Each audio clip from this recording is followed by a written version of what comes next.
ხო, ძალიან მნიშვნელოვანი კითხვა ყოველთვის, იმიტომ რომ ჩვენ ვხედავთ ჩვენს თავს, მოგწონს ჩვენი თავი ქუჩაში, აი როცა ვგეგმავთ, რომ დავხარჯოთ ჩვენი პირადი დრო მაგალითად იდეისთვის ბრძოლაში და ეს თვითკმაყოფილებას დარწმუნებული, აი როცა ირაკლი საუბრობდა იმაზე, რომ იდენტობა საიდან ჩამოყალიბდა, ყალიბდება ახალი შრეები ჩვენი იდენტობისა, არის ის, რომ ჩვენი ინიციატივით ვგეგმავთ ბრძოლას, ენერგიის დახარჯვას და ჩვენი პირადი დროის დახარჯვას და რესურსების დახარჯვას ჩვენი იდეისთვის.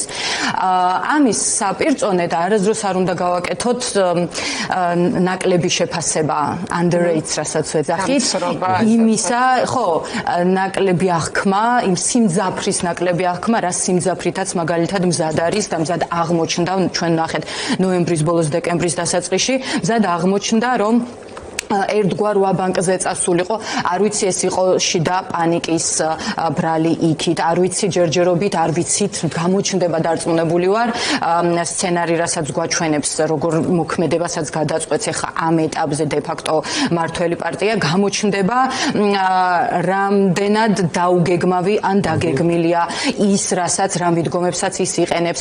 თავდაპირველად იყო მძლავრი აგრესია, შემდეგ იყო ფორმის შეცვლა ფორმალურიდან მაგალითისთვის არაფორმალურ თავდასხმებზე გადასვლის თვალსაზრისით. მერე ეხა თანდათან თითქოს მოდის იხტიბარ გაუტეხავი იგნორი, მერე დემონიზაცია იმ ადამიანების, ვინც ამ წამს ქუჩაში დგას სხვადასხვა ფორმით.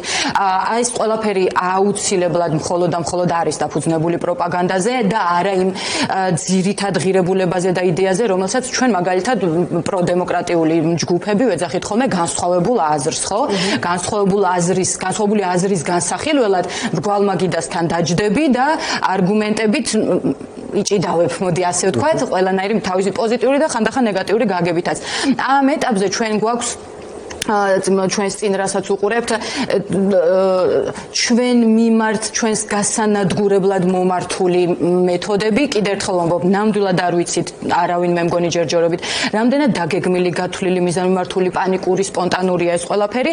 თავის მხრივ ჩვენს რამდენად მრავალფეროვნები და შემოქმედებითები და მედეგებიც ჩვენ ვართ, ამითაც თითქოს ვიწვევთ იმ დაბნეულ, ხშირად ისტერიკულ ნაბიჯებს, აი ეს ჩვენი შემოქმედებითობა არაპროგნოზირებადობა, რომელ ქუჩაზე რა ტიპის პროტესტს გავმართავთ, ეს ხელს უშლის ძალიან იმ ძალას, რომ თავადაც დაგეგმოს შემდეგ თითქოს პოსტფაქტუმ არის ხოლმე ეს ბრიფინგები და ძალიან ხშირად იყო ხოლმე გასული პროტესტების დროს ეს პრეტენზია თუ რაღაც შიში ერთგვარი, რომ აი ვიდგებით და ჩვენს იგნორირებას აკეთებენ და მე რას მივაღწევთ მშვიდობიანი პროტესტით. ახლა არაჩვეულებრივად ხედავთ ამ დინამიურ პროტესტს, როგორ შეუძლია აგურები გამოაცალოს ხელისუფლებას და თაროცა მას ემატება შემდეგ საერთაშორისო მხარდაჭერა, რომელსაც იწვევს ეს პროტესტი. ესეც ძალიან მნიშვნელოვანია. ყველაზე მეტად დადგა ის მომენტი, როცა არ ვიდგებით და რა მერე, ანუ დგომის გარდა სხვა გზა არც გვაქვს. ანუ შედეგი გარანტირებული არ არის, არანაირად არ არის, არაფერი შედეგი გარანტირებული. ისტორია არ არის აღმავალი კიბერო აუცილებლად კარგად იყო ჩვენი საქმე, ძალიან ცუდად შემოტრიალებულა ჩვენი ქვეყნის ბედი სხვადასხვა საუკუნეში, მაგრამ ამიტომ სხვა გზა იქ დგომის და ბრძოლის გარდა არ გვაქვს. და მე მგონი რომ ეს შეგრძნება მივიდა ძალიან ბევრ ადამიანამდე. შესაბამისად ეს ხალხი მგონია რომ ძალიან ხანგრძლივი ბრძოლისთვის არის მისაღები. სულაც არ არის მილევადი და ყველას კარგად აქვს გააზრებული რომ ეს პოსტსახაზლო პერიოდში სულ სხვანაირად იფეთქებს კიდე. აი ამისთვის ემზადება მგონი ყველა.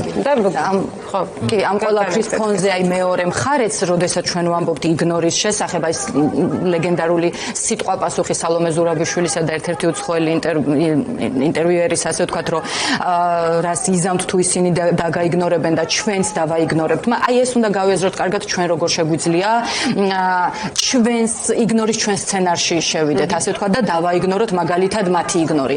იმით, რომ ახალი წელი იყოს უბრალოდ ენერგიების მოზღვავები, მე ვიცი ასევე რომ ქუჩაში ვიდგებით ალბათ ბევრი ახალი წლის ღამესაც და ენერგიების მოზღვავების გზა იყოს მხოლოდ და არა მაგალითისთვის რაღაცის შეჯამების და მერე თითქოს ახალი დასვენებული გონებით რაღაც ახლის დაწყების. თუმცა კიდევ ერთხელ ვამბობ, ყოველთვის უნდა გვახსოვდეს თვითგადარჩენისთვის იბრძვის ახლა ეს ერთგვარი მეორე ისევე როგორც ჩვენც მიუახლოვდით ეგზისტენციალურ ზღვარს ჩვენი იდეის არსებობისა ფიზიკურ არსებობაზე მაინც არ არის აქ საუბარი ამას მაგალითისთვის ადასტურებენ ეს ჩვენი ნაცემი ან დაპატიმრებული ან ორივე ერთად უმეტეს შემთხვევაში თანამებრძოლები ხო ფიზიკურ არსებობაზე ხშირად არ არის საუბარი არის იდეურ არსებობაზე ამ სახელმწიფოს ინფორმით იდეურ არსებობაზე რისთვისაც ახლა ქუჩაში ვდგავართ ევროპული დავარქვათ მაგრამ ზოგადად სიჯანსაღია ხო ვიცხოვროთ უბრალოდ უსაფრთხოდ მშვენივრად ბედნიერად აი ამ სახელმწიფოში აი ამ იდეის ფონზე არასდროს არ უნდა დაგვაუწყდეს რომ იქაც თვითგადარჩენისთვის იბრძვის ჩვენი მოწინააღმდეგე მხარე და უბრალოდ იმ თვითგადარჩენის ბრძოლის შავი ხვრელები დავარქვათ ეს ძალიან ზუსტად უნდა ამოვიცნოთ თავდაჯერებულად უნდა ამოვიცნოთ და ამაზე დავაფუძნოთ მე ჩვენი ენერგია საპროტესტო